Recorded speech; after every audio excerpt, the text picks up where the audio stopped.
السلام علیکم ورحمۃ اللہ وبرکاتہ۔ مرض سوکھا کا علاج علامات کے ساتھ۔ یہ مرض کئی مہینوں سے پہلے اس بچے میں پایا جاتا ہے جس کو دق اطفال کے نام سے پکارا جاتا ہے۔ پہلے مرض سوکھا کی سمجھ نہیں آتی، جب بچے کا سارا جسم لکڑی کی طرح سوکھ جاتا ہے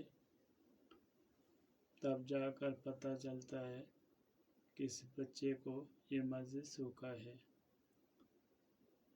بچے کے مرض سوکھا کی شناخت کا طریقہ اس طرح ہے کہ جب بچے کو کوئی عارضہ لاحق ہو، مرض سوکھا کی شناخت کے لیے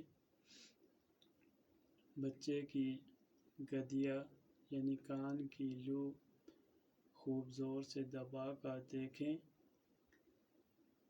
اگر دبانے سے تکلیف کا احساس نہ ہو تو جان لینا چاہیے کہ مرض سوکھا شروع ہو گیا۔ مرض سوکھا کا علاج کے لیے دم درود سب سے اچھا عمل اور علاج ہے،